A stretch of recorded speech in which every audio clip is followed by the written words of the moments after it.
Arguably the most unlucky team in the NBA due to injuries and a bunch of other different reasons has to be the Chicago Bulls, and really unfortunate circumstances for them where they've just unfortunately lost a couple of years due to, again, Lonzo Ball's injury, Zach LaVine's injuries.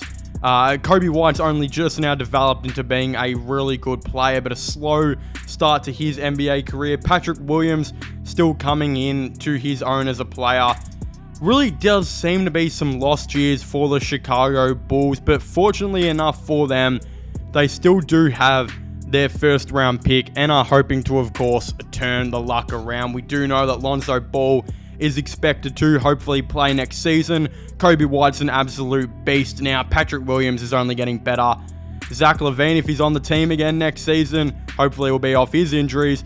But again, right now they have the 11th overall pick in this mock draft, where they have an opportunity to take a player who can hopefully, for their sake, help them get back to where they previously were. Again, before we do get into who I think they should select with this pick, I would just like to say, of course, at the time making this video, we don't know when the official 2024 lottery results are.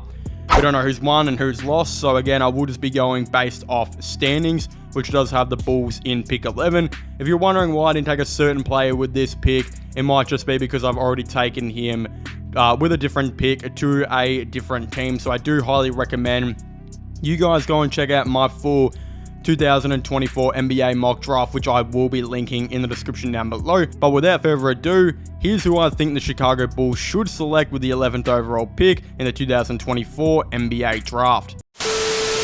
And with the 11th overall pick, we do have the Chicago Bulls, who, again, I think have been one of the most unluckiest teams in the NBA. I think people forget when they had Lonzo Ball, they were seriously a threat, and I think were at one stage like top 2 in the East a couple of years ago with Lonzo. They had something really good going on with not only Ball but also LaVine and DeRozan. Unfortunately, that's kind of been taken away from them with bad luck through injuries and just other off-court, problems. But I think there is a player who could definitely really help what the Chicago Bulls are looking for and fits really good into what I think they need, and that's actually Stephon Castle, who is a 6'6", 6'7" point guard out of UConn, who recently just, of course, won March Madness. He is an extremely good player who I've even had some people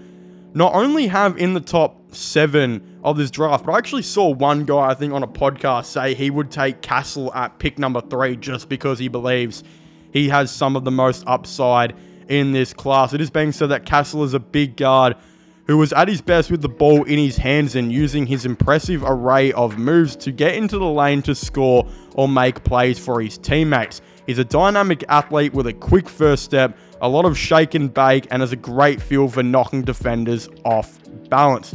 Again, his outside shot doesn't look that good. In fact, it's not consistent at all. Some even saying he likely won't be a great three-point shooter, which definitely can be a massive issue in the NBA, of course. But there is so much great upsides about him. Again, he's a great finisher around the rim with extremely good and nice touch with an array of decent finishing moves.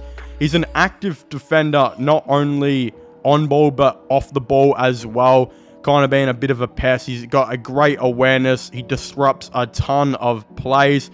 Again, his offensive ability, not only is he a good ball handler, good around getting to the rim, while also being a good, solid playmaker. His court vision has greatly improved on executing his passes.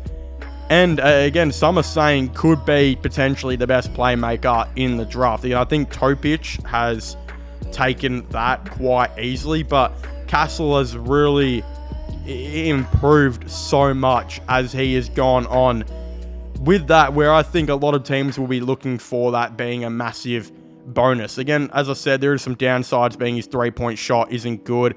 His shooting mechanics on one website actually labels it as being sloppy in terms of his form and the mechanics of that. Apparently, he lacks confidence in scoring although did improve in the last couple of games. Again, we did see him do pretty well in March Madness. And again, some saying that his overall college season, though, had been a tiny bit inconsistent. Again, you're looking at a guy who has the potential, as mentioned earlier, to be a really high pick in this draft. Is he good enough to be a high pick in this draft? Maybe not top 5 at the time of making this video, but you really do never know what can be proven at the combine and other, of course, private trainings that we do know a lot of NBA players have. And it's really interesting because if he does manage to go a pick 11 here, where I have him to the Chicago Bulls, he fits great into this team because I think he kind of picks up where Lonzo Ball, of course, did leave off. Lonzo Ball was a 6'6" point guard who was an elite defender who could not only play make, but was just very versatile with the ball in his hands. He was good around the rim.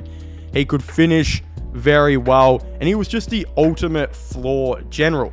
And that's what I think Stephon Castle might be able to bring to the Chicago Bulls team. If you were to tell him, look, we don't need you to be a shooter. We've got Zach LaVine, who has mostly been known to be an elite shooter. We've got Patrick Williams at power forward, Nikola Vucevic, ton of shooters left, right, and center. Arguably one of the best mid-range shooters of all time in DeMar DeRozan. If he does come back, again, we don't know about that just yet. A ton of shooters on this team. I think there is definitely enough room for a player to bite the bullet who doesn't need to shoot, who can just play make, be a good ball handler, and of course be great on the defensive end. There is no reason why Stephon, Castle couldn't do that for the Chicago Bulls. And if Lonzo Ball does manage to get back, I think a ton of people need to realize that he is not going to be what he previously was, especially at the start. Look, there may be a chance he does get back to being the Lonzo Ball we know. It's very slight, unfortunately, with all the injuries, but again, he's not going to be able to play big minutes most likely for a very, very long time. So if he can play the 10 to 15 minutes per night to start off with, that's also good for Castle, because he could probably learn a lot from just watching Lonzo Ball in that short amount of time and kind of replicate what Lonzo Ball has been able to do for his career. We also know Lonzo was known as one of the worst three-point shooters in the league, and then became low-key one of the better and more consistent ones in his very short Chicago Bulls days and end of Pelicans days. There's no reason why Castle couldn't at least try to imitate that and become what Lonzo Ball was supposed to be for the Chicago Bulls before the injury. So I think this is a great decision by them, and they could really go from having not many good quality, things at the point guard position to having Lonzo Ball and Castle in. That is a massive, great and big up for this Chicago Bulls team. But of course, if you haven't already, please make sure to leave a like and subscribe to the channel. Comment your thoughts and opinions down below, guys. What do you think about this official 2024 NBA mock draft lottery? Again, highly recommend you guys go and check out my previous video where I do, of course, do the top 10. That way, again, you'll see who I have all the other teams selecting with higher picks. Again, don't forget to subscribe to this channel for all latest sports content and news. My gaming channel and my IRL/vlogging channels. Links for them will be in the description down below. But as I was saying, please make sure to leave a like, subscribe, and comment. And I'll see you guys next time. Goodbye.